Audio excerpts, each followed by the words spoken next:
I'm going to talk you guys through the steps from start to finish on building a budget-friendly shed. I need somewhere to put tools, put hardware, anything that we're not using on the job, and since we have this storage yard, I figured, heck, we'll build it here. I have waited so long to put these videos out. This project was documented 365 plus days ago. It was my initial test for Huberwood's zip system product. I wanted to try it out on a building for myself before putting it up on a client's home. Since this, we have used it on every single project and we stand by their product completely.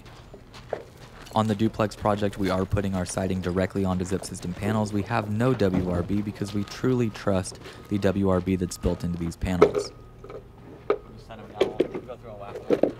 I have waited over a year to put these videos out because I wanted to be able to release this and then show you exactly what it looks like a year after sitting out in the weather, the rain, the 100-degree temps, to show you just how durable their product really is. I've had a lot of comments from people saying that the tape won't stick after 30 or 60 or 90 days, and I want to show you guys just what it looks like 365 plus days later. So follow along as we build this little thing. I've got some tips and tricks for you guys. I'm going to talk you through the process of what we did and how we did it. And then after this, after these few videos drop, I do have that follow-up video over a year later. Stay tuned and follow along. If you're new here, subscribe button is down below. Any comments you have, drop them in the comments.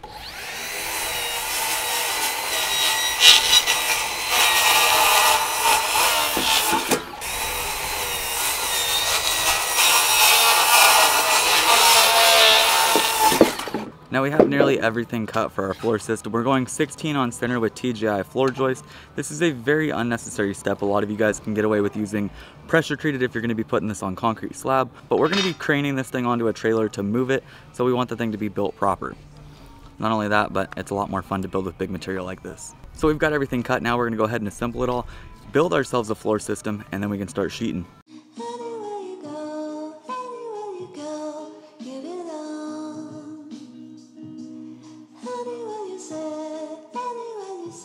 So we're going to nail all this off. Once everything's nailed off, we're going to square it up. I'll show you guys that process in just a second.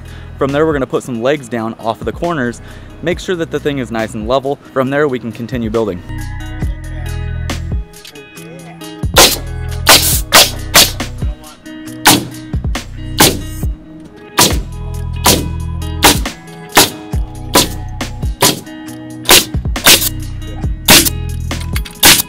Now one thing you want to be sure of is when you're putting together all your floor joists and building out your floor system that everything is nice and flush at the top. The bottom doesn't matter so much, but the top definitely does. When you go to sheet this thing, if any of these joists are held up, you're going to have a hump in your floor. So you want to make sure that the top of your joist here flushes out with the top of your rim joist here.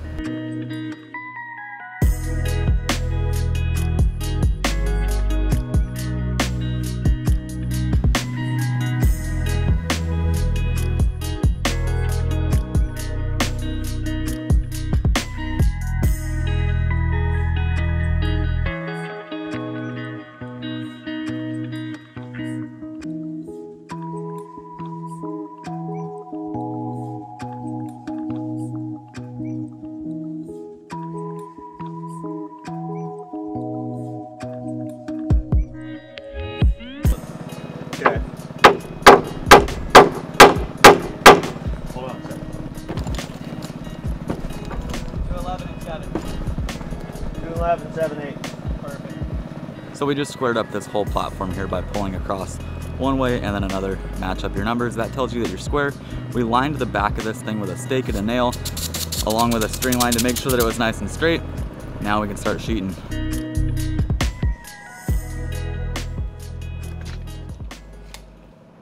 So here I'm pulling on both sides 48 inches.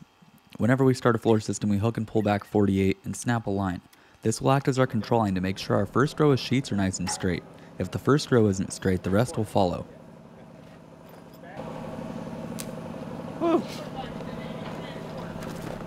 83 1/4. You could double check me by adding 24 to it, and that should be 107 1/4.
Now you'll see we're using a nail gun and nails to fasten our floor down. A lot of you guys have asked, and yes, you can use screws as well, as they have a great holding strength. They won't back out or allow squeaky floors. Choice is up to you on which you want to go with. For what it's worth, here in California, all homes are spec'd out with ring shank nails unless you request screws to be used instead. So the choice is up to you.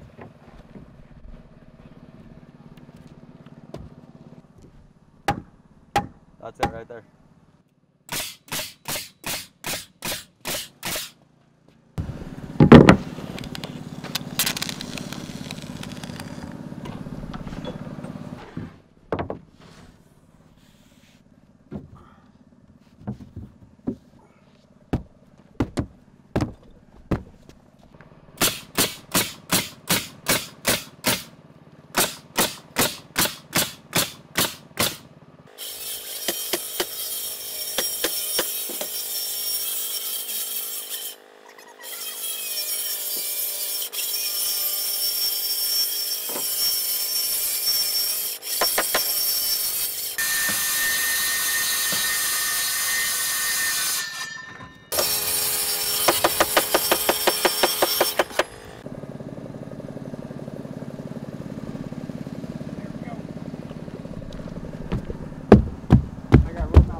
You want to make sure that you glue your floors.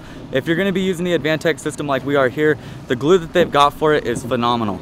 It comes in that lightweight setup with the long reach gun. As you guys saw, I was able to reach out 4 foot like nothing. When you're working with any type of sheathing, especially a floor sheathing like we've got here, you want to make sure to space your sheets out an 1/8. Wood will expand and contract. Therefore, you want to leave that 1/8 inch gap to where in the case that it does, it can expand and have room. If you don't do that, what's going to happen is your floor is going to buckle, and if you have flooring laid, it's going to cause it to pop up. You don't want that to happen. If you guys want to watch an awesome video that has over 1 million views that has helped so many people learn how to frame, I have a video personally called How to Frame a 16-inch on center wall.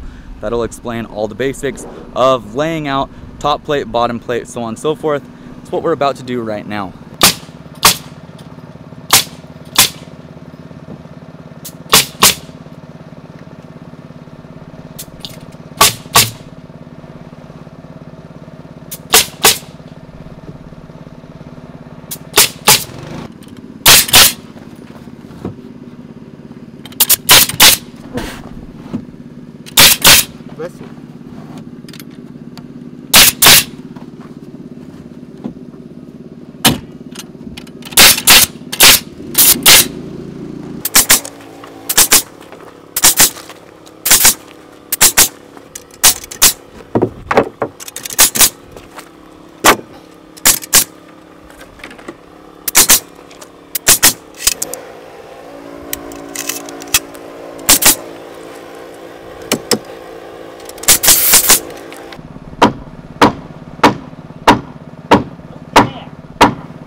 Now.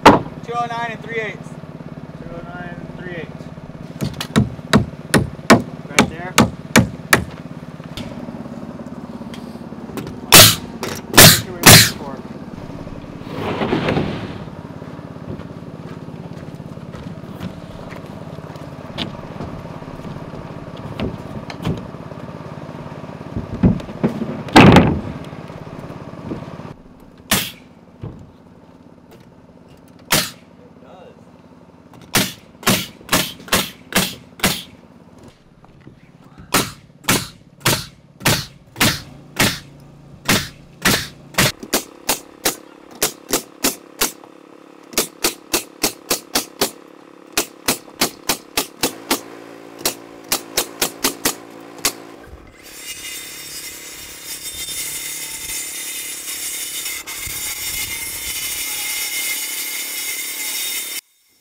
You can see we ran the bottom of our sheet long to tie into the floor system, but we're cutting the top off flush with top plates.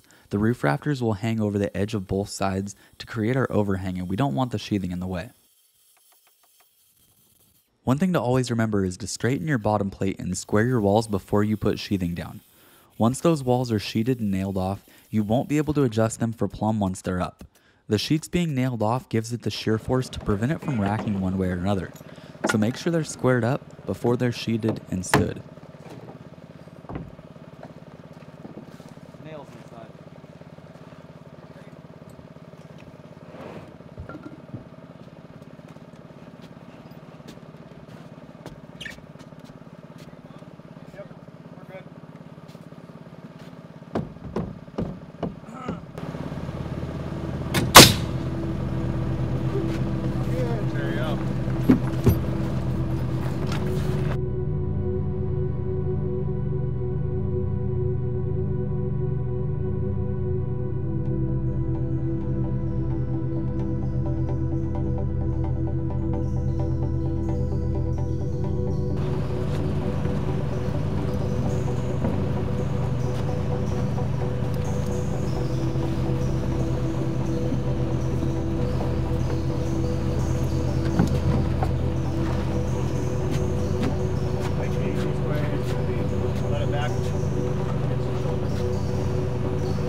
So this thing's looking good, guys. We are on hour number 4 of this build, from the time that we busted the bands on the floor system until now. So it's going good. You can get one of these done in a full 8 to 10 hour day if you just stay and work long, but we didn't start this place until noon today. I want to talk with you guys about a few things though regarding rough framing, to where you really get the understanding of what you're doing.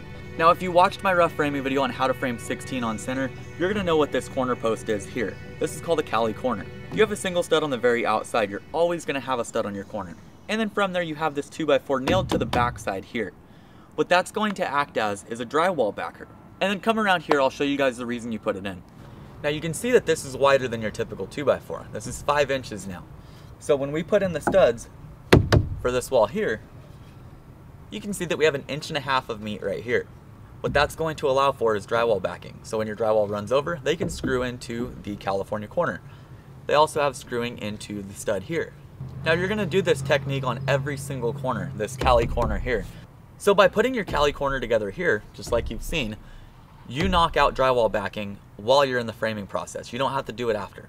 So if you guys don't know a whole lot about rough framing, I have a video called Carpentry 101, the basics of rough framing, where I go over everything from a king stud to a trimmer, to a windowsill, a bottom cripple, a header, and a top cripple. You guys will get to understand all of it and why it's there and what it does. Now unfortunately I'm not going to be siting this project anytime soon. My plan for it is to actually stress test it. I want to test this product before using it on actual homes. So I'm going to use zip system sheathing all the way around this thing along with the zip system tape to waterproof everything. From there I'm going to run a garden hose up onto the top, let it run down like as if it was raining like crazy, and test how good the waterproofing is. If we end up with water inside, there's something we need to address. But the plan is to spray this thing down until water gets in or we run out of water. And lastly, to close out this video, I want to talk to you guys about nails a little bit more. Now that we have a structure, we have every type of nail used. So I want to explain where they went and what they do. We have the ring shanks. I've talked to you guys about these. They have the rings on them. That is going to prevent them from pulling out very easily. This is used on the floor system. And when it comes to putting down a floor system, the most important thing is that you don't end up with squeaks. You do not want to have to go back and tear up sheets and patch in little spots that are squeaking or deal with any nails that are squeaking. If you use ring shanks and you glue it, you're not going to have a problem. I have walked a lot of new construction projects, and even the ones that are brand new and just framed, they'll have a squeaky floor already. That's not good. The ring shanks, since they've got those rings on the end there, prevent the wood from moving. It's going to lock that thing in and it's not going to move. That, paired with that Advantech glue, is one heck of a setup. Now for the floor system, building the actual frame for it, we use 16Ds, 3 1/4 by 1/3. Anytime you're doing framing, guys, whether it be wall framing, roof framing, floor framing, you want to use 16Ds. And for our zip system wall sheathing on the back there, we use 10Ds, which is what we use on all sheathing. We're going to use these 2 up on the roof.